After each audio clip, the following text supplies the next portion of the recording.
Hey guys, it's Dawn and it's time for your Grace Applied Devotion. Yo, it is the end of 2023. This is our final Taco Tuesday and it's bittersweet. I'm excited.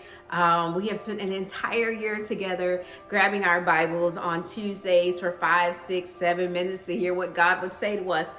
We're going to close in a place that the Lord has had me, and I'm going to invite you into my time on the trail. Those who walk closely with me, no pun intended, know that I spend a significant amount of time putting miles on the trail and communing with God, that I might best understand how to live this life. And so this is from the trail. Grab your Bibles and go to the book of Esther, Esther chapter 4. Fellas, don't check out on me. Lean in, stay with me.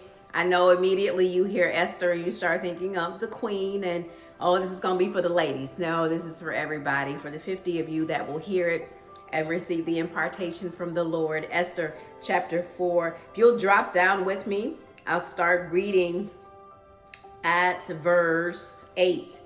He, being Mordecai, also gave him a copy of the text of the edict which had been issued in Susa for their destruction, that he might show Esther and inform her, and to order her to go to the king to implore his favor and to plead with him for her people. Verse 9, Hathach came back and related Mordecai's words to Esther. Then Esther spoke to Hathach and said, and ordered him to reply to Mordecai. Verse 11, all the king's servants and the people of the king's provinces know that for any man or woman who comes to the king to the inner court who is not summoned, he has but one law, that he be put to death unless the king holds out to him the golden scepter that he might live.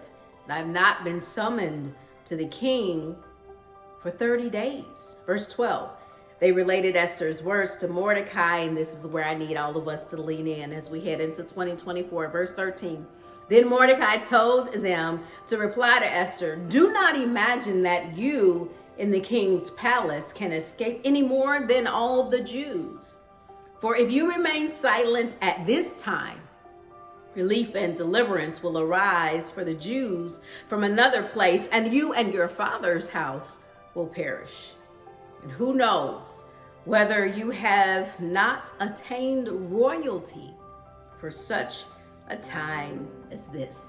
And thus far, the reading of the scriptures. What do I want you to hear, see, and know? Now, for you Bible readers that paid attention in Sunday school, you know the story of Esther. So lean in if you haven't. Let me catch you up. I'm not going to leave you hanging. Chapter 1 of Esther, we find a queen named Vashti. Vashti is found in an awkward position. Her husband has been celebrating for 6 months. Yep, you heard me right. Partying hard for 6 months. And after 6 months, he invites everybody in the city, throws yet another big party, summons her to dance before the people. She refuses. Her refusal gets her rejected, and in her rejection, it opens a vacancy for the seat of the queen. Chapter 2, they begin to search out virgins. And at the time, the people of Israel are captives in the land. They have been exiled from their homes, and they are among the virgins that are summoned. And then we get what we now know as Queen Esther. Of course, like all of the exiles, her name was changed. Her name was Hadassah at first, and now it's Queen Esther, and she was more beautiful. Doesn't this sound like the 3 Hebrew boys? She was more beautiful. She was bright and smart. She found favor with them, and it got moved on up into a preferred harem in a preferred space, and she becomes queen. Fast forward to chapter 4, and the Jews have found themselves not only in captivity, but someone is not satisfied with them being captive. Sounds like what we read in John 10:10, that the enemy comes but to steal, kill, and destroy. Well, they've been stolen from their land, exiled into this place, and now they have an enemy that's not satisfied with them just being slaves, not just satisfied with them being in exile, not satisfied with that. As a matter of fact, his name is Haman, and he wants all the Jews annihilated, killed on a particular day. Has an edict signed by the king's hand, and here we are. We land in our passage, and Mordecai, Esther's uncle, implores her to say, hey, And maybe you missed it, or maybe you didn't miss it. They've issued an order for us to die, and you're the queen.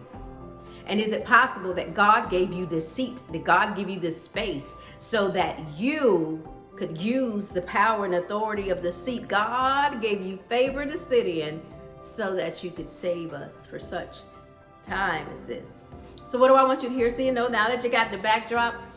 2023 for some of you has just been that. The fun chapter I want you to read and go back and play catch up, chapter 3. Chapter 2 and 3, Esther's being prepared to be queen. She goes through all of this preparation. She goes through literally 12 months of beautification and preparation so that she can get one opportunity to stand before the king and be chosen, and then she becomes queen. Why does that matter to you? I feel like for you and I, our 2023 has been 12 months of preparation, 12 months of purging, 12 months of beautification. Now, God's cosmetologists look a little different.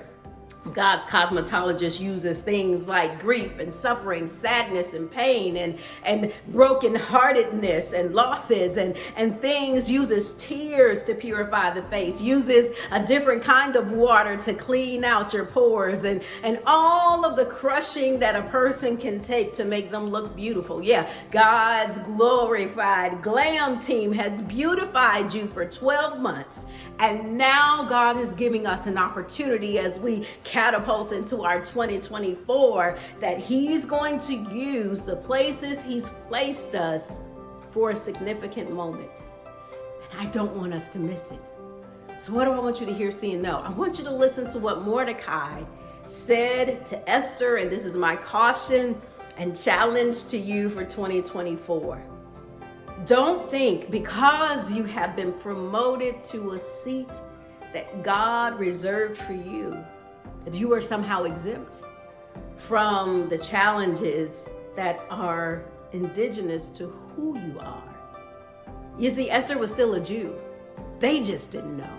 And at the moment that they found out, she would have been in the same predicament as every Jew. So Mordecai wanted to make it clear. Let's be clear. God created this opportunity, and God gave you this opportunity to be queen, and God placed you in that seat, and God beautified you and gave you favor. And now God has given you an opportunity and raised you up.